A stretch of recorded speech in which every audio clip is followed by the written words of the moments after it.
এই হলো deadline communications private limited. আপনারা দেখছেন এক্সপ্রেস নিউজ, খবর নেয়, খবর দেয়।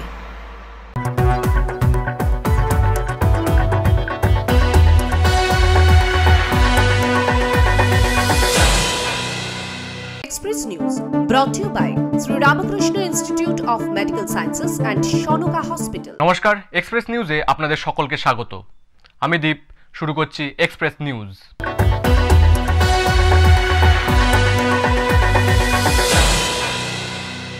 একই পরিবারে 3 সদস্যের অকাল মৃত্যু, গ্রামবাসীদের মতে ভৌতিক উপদ্রব শুরু হয়েছে।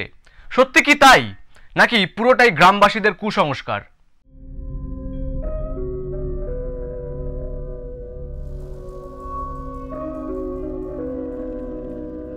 ইন্দোপুরের ভেদুয়াশোল গ্রাম পঞ্চায়েতের বাঁশকেটিয়া গ্রামে একই পরিবারে 3 সদস্যের অকাল মৃত্যুতে ভূতের আতঙ্ক ছড়িয়ে পড়েছে। ভয়ে ওই পরিবারের সদস্যরা বাড়ি ছেড়েছেন, এমনকি গ্রামের অন্য বাসিন্দারাও গ্রাম ছাড়ার কথা ভাবছেন। গ্রামবাসীদের দাবি, গত 3 বছরে ওই পরিবারের 3 সদস্যের মৃত্যু হয়েছে এবং এর পর থেকেই রাতে শোনা যায় অদ্ভুত শব্দ। এতে ভীত হয়েই পরিবারটি বাড়ি ছেড়েছে এবং গ্রামের অন্যদের মধ্যেও আতঙ্ক বেড়েছে। হ্যাঁ, বাড়ির সামনে যারা আছে তারা ওই আওয়াজ শুনতে পাচ্ছে, বাড়িতে ফাঁকা বাড়ি তো, যে কেউ হয়তো দরজা ধাক্কা দিচ্ছে বা খুলছে, বেরিয়ে যাচ্ছে এইসব। হ্যাঁ, ওরকমই দেখছে আর কি, যে বাড়ির দিকে ঢুকছে বা বেরোচ্ছে। না, বাড়িতে এদিকে আসাও হয়নি সেই সময়, এক আসতে পারে নাই তো, হয়তো অনেক লোক থাকলে আসা যেত। পশ্চিমবঙ্গ বিজ্ঞান মঞ্চের ইন্দোপুর বিজ্ঞান কেন্দ্রের সম্পাদক মোনালিসা পাত্র জানান, মানুষের মন থেকে ভয় ও কুসংস্কার দূর করতে তারা গ্রামে গ্রামে শিবির করছেন। একটা গ্রামে এই সমস্ত কুসংস্কারটা সব গ্রামে কিন্তু অল্প বিস্তর আছে। হ্যাঁ, এই কুসংস্কারকে তুলে ফেলাটা খুব কম সময় হবে না। এটা আমাদের বারবার ওইখানে গিয়ে আলাপ আলোচনা করে, শিবির করে, বা স্কুলেও আমরা ভেবেছি যে ওদের যে প্রাইমারি স্কুল আছে সেই প্রাইমারি স্কুলে গিয়েও একটা ক্যাম্পের মতো করব, মানে সচেতনতা শিবির করব, এটা আমাদের করার ভাবনা আছে। ভেদুয়াশোল গ্রাম পঞ্চায়েতের প্রধান মামনি পাত্র গ্রামের মানুষের পাশে দাঁড়িয়েছেন। কথা বলা হয়েছে, ওনাদেরকে বোঝানো হয়েছে যে ওটা কোনো ভয়ের ব্যাপার না। তাও ওনারা নিজেদের মধ্যে একটা ভয়, যাতে তাড়াতাড়ি মারা গেছে, তো ওটার মধ্যে ওদের ভয় ঢুকে গেছে যে মারা যাচ্ছে, 3 জন মারা গেছে একটা পরিবার থেকে, ওটাই তো ওনাদের ভয়। প্রশাসন ও বিজ্ঞান মঞ্চের এই যৌথ প্রচেষ্টা গ্রামের মানুষের আতঙ্ক দূর করে স্বাভাবিক অবস্থা ফিরিয়ে আনবে বলে আশা করা হচ্ছে। Bureau report, Express news. উত্তরবঙ্গের অন্যতম ঐতিহ্যবাহী ধর্মীয় কেন্দ্র শিলিগুড়ির দাগাপুরে অবস্থিত লোকনাথ মন্দির।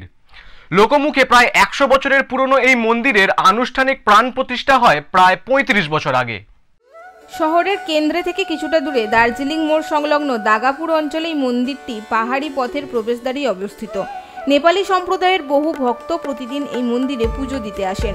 এই কারণে বহুজন এই মন্দিরটিকে নেপালি লোকনাথ মন্দির নামেও চেনেন। মন্দিরের প্রতিষ্ঠাতা ছানা সাহা, যিনি শিলিগুড়ির বিধান মার্কেটের একজন সুপরিচিত ব্যবসায়ী ছিলেন, তার প্রতি মার্কেটের ব্যবসায়ীদের অগাধ শ্রদ্ধা ছিল।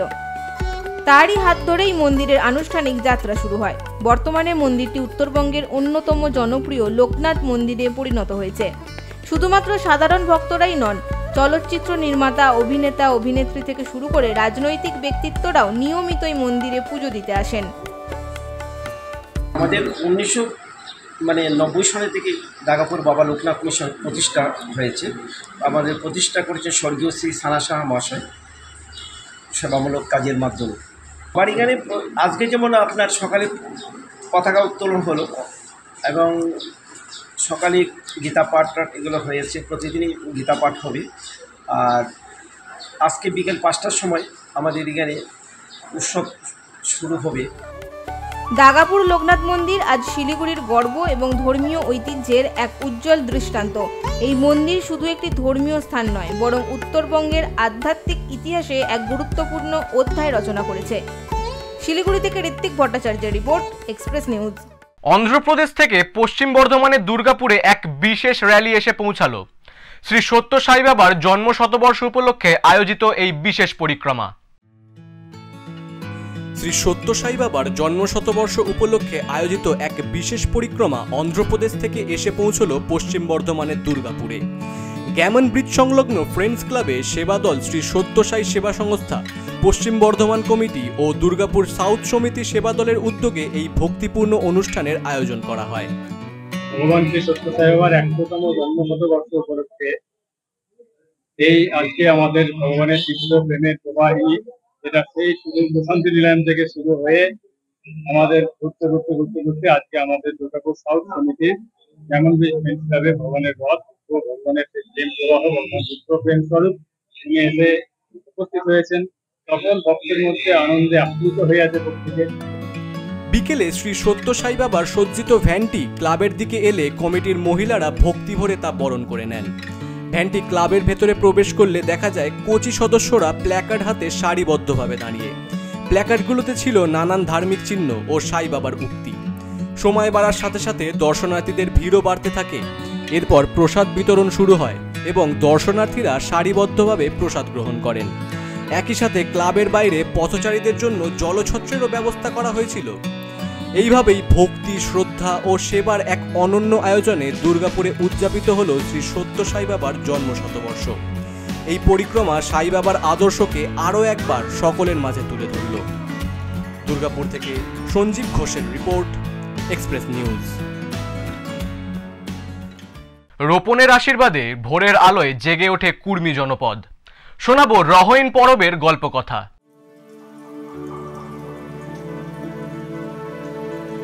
13ই জ্যৈষ্ঠ ঝাড়খণ্ড ও পশ্চিমবঙ্গের কুর্মী অধ্যুষিত গ্রামগুলি সহ ঝাড়গ্রামে ও কুর্মী অধ্যুষিত গ্রামগুলির কাছে এই দিনটি আর 5টা দিনের মতো নয়। 13ই জ্যৈষ্ঠ রহইন পরব, শস্য রোপণের আশীর্বাদ নেওয়ার দিন। এই দিনে সূর্যের আলো ওঠার আগেই ঘরে ঘরে শুরু হয়ে যায় পবিত্রতা ও প্রস্তুতির এক অনবদ্য আয়োজন। ঘুম ভাঙতেই গ্রাম জুড়ে ধ্বনিত হয় মেঠো সান্ধ্য সঙ্গীতের মতো গৃহস্থলীর শব্দ। বধূরা হাতে গোবর আর লতা নিয়ে ঘরের দেওয়াল ও উঠোন সাজাতে শুরু করেন। গোবর জলে ধুয়ে পরিষ্কার হয় ঘরদুয়ার, উঠান। পুরুষেরা স্নান করে প্রস্তুত হন পুজোর জন্য। সবকিছুর মধ্যেই যেন বিরাজ করে এক অলিখিত ধর্ম, এক নিঃশব্দ নিষ্ঠা, যার নাম রহইন পরব। কুর্মী জনগোষ্ঠী মূলত কৃষিজীবী। জীবনের প্রতিটি পর্ব কৃষির ছায়ায় গড়া, আর তাই শস্য রোপণের সূচনার দিনটিকে তারা শুধু উৎসবের চোখে দেখেন না, এটা তাদের জীবনের আশা, বিশ্বাস ও ঐতিহ্যের উৎস। ওইভাবে আমাদের চলে আসছে। এবার বাপ ঠাকুর দাদা আমরা জন্ম থেকেই দেখছি। এবার আমার বাবা করতো, আমার বাবা দেখেছে ঠাকুর দাদা করতো, ঠাকুর দাদা দেখেছে তার বাবা করতো। এইরকম ভাবে আমাদের মানে পরস্পর মানে চলে আসছে আর পরস্পর।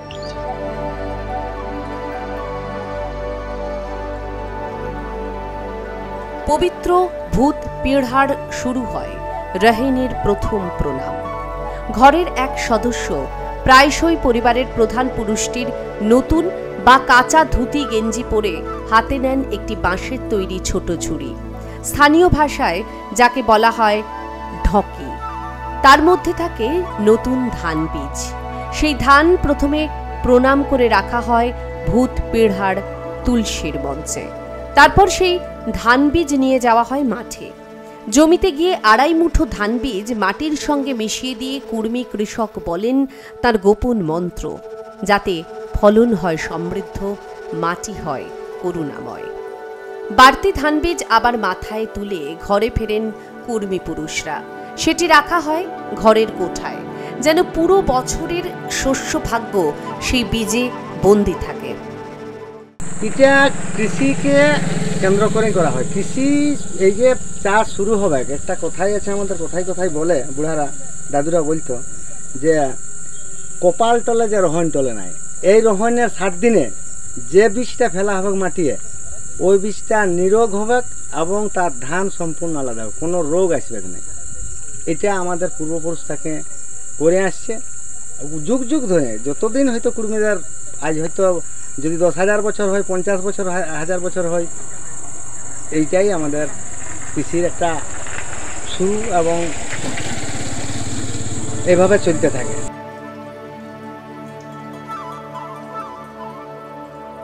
রহইন পরবের আরেকটি গভীর প্রতীকী দিক হল রহইন মাটি আনা। এই দায়িত্ব কুর্মী মেয়েদের, তবে এটা শুধু কাজ নয়, এক ধরনের ধ্যান, একরকম মানসিক শক্তির বহিঃপ্রকাশ। তারা সেই মাটি একান্ত নীরবতায় সংগ্রহ করে নিয়ে আসে। কেউ কোনো কথা বলে না। মাটি আনার সময় একাগ্র চিত্তে সেই কাজ করতে হয়। প্রথমে সেই মাটি রাখা হয় তুলসী মঞ্চে, পরে দেওয়া হয় ঘরের 4টি কোণায়, যেন ঘর হয় পরিশুদ্ধ, পবিত্র, রক্ষা পাওয়া যায় অশুভ শক্তির হাত থেকে।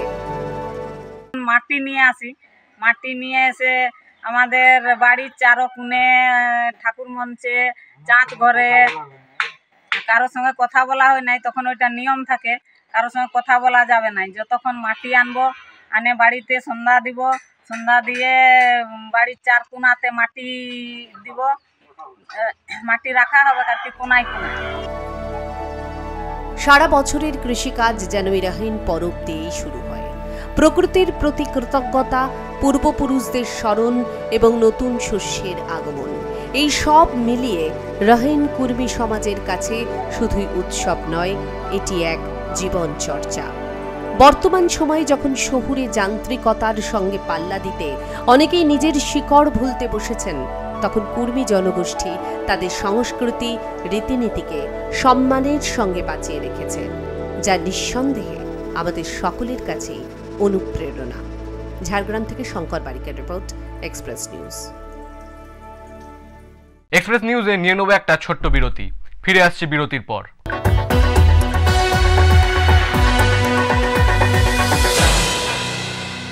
Sri Ramakrishna Institute of Medical Sciences and Shanuka Hospital, দেশের প্রথম institute, a complete cancer hospital and research center, উন্নত মানের রেডিওথেরাপির ব্যবস্থা, এই রাজ্যে প্রথম digital pet city. Sri Ramakrishna Institute of Medical Sciences and Shanuka Hospital, excellence in health education and affordable healthcare, Malandighi, Kaksa, Durgapur.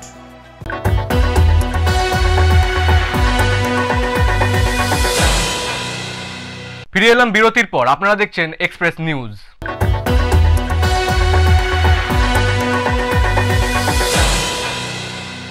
নামেই super speciality হাসপাতাল, কিন্তু এখনও পরিকাঠামোগত উন্নয়নে রয়ে গেছে অনেক খামতি।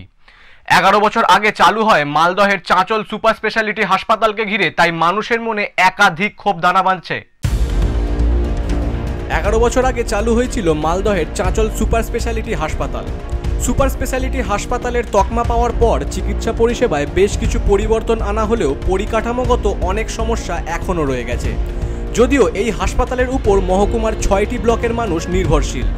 চাঁচল মহকুমার গ্রামীণ এলাকার মানুষের সংখ্যাই বেশি, ফলে চিকিৎসার জন্য তাদের ভরসা সরকারি হাসপাতাল।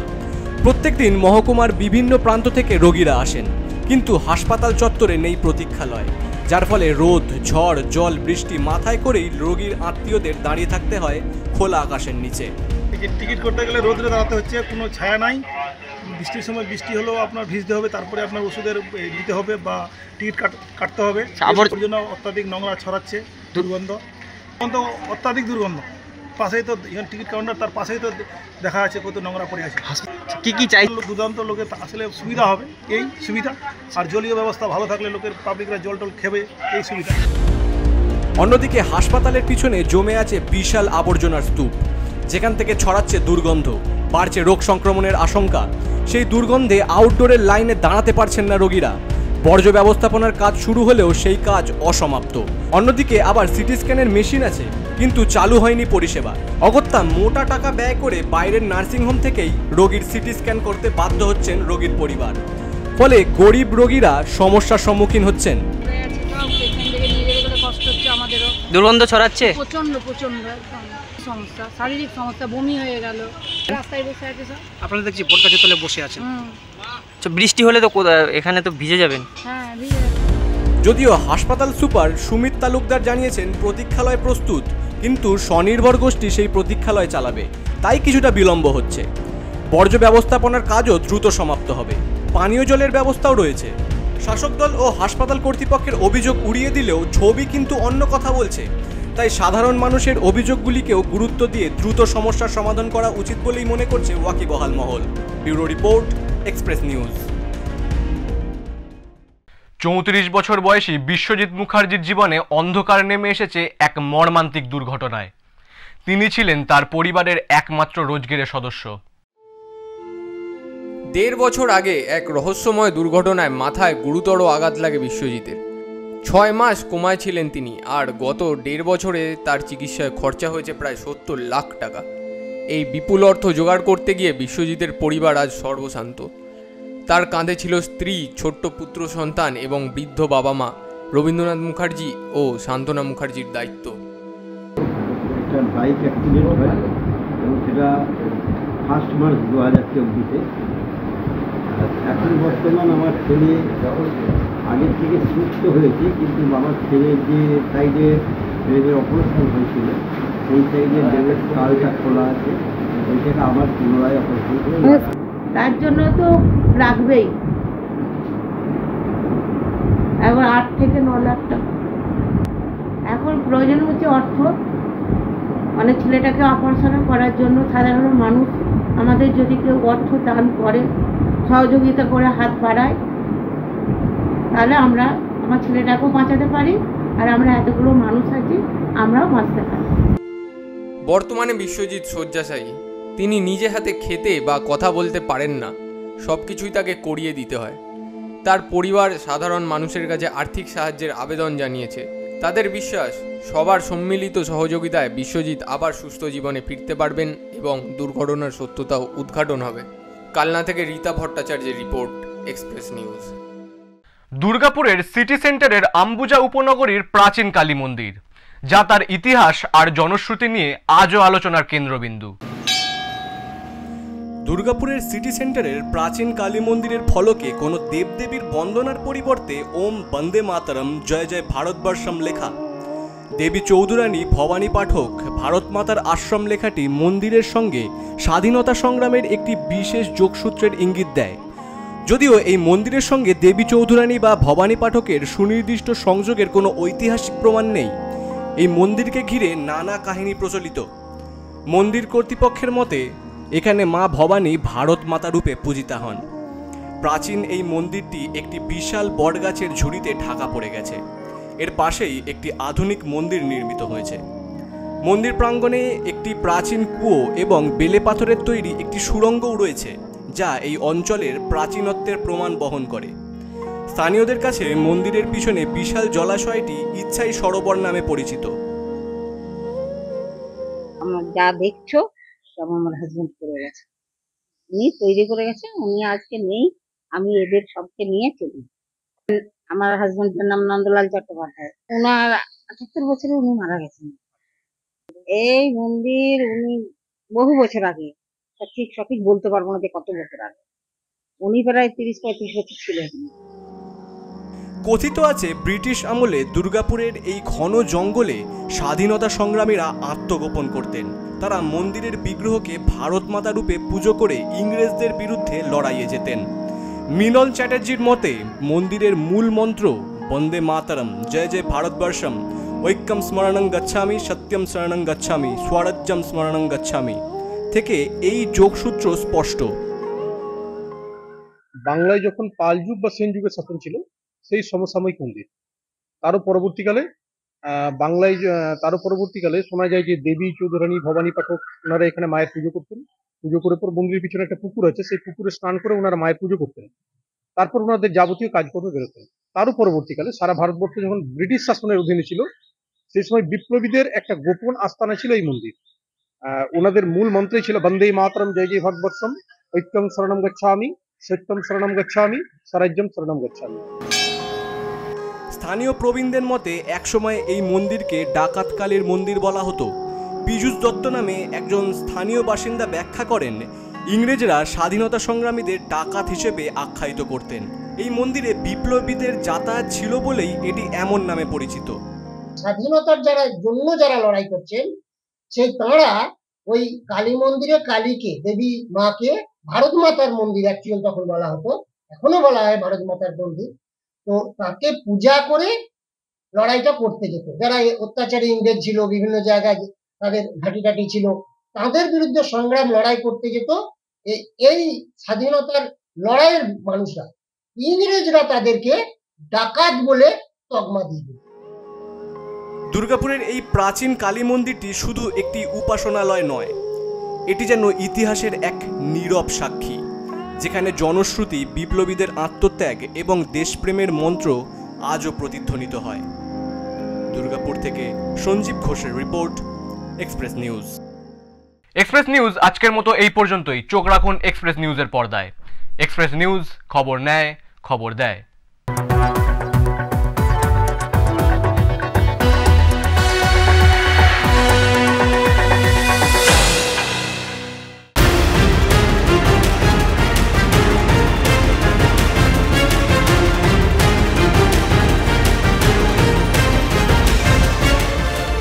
এই হলো ডেডলাইন কমিউনিকেশনস প্রাইভেট লিমিটেড। আপনারা দেখছেন এক্সপ্রেস নিউজ, খবর নেয়, খবর দেয়।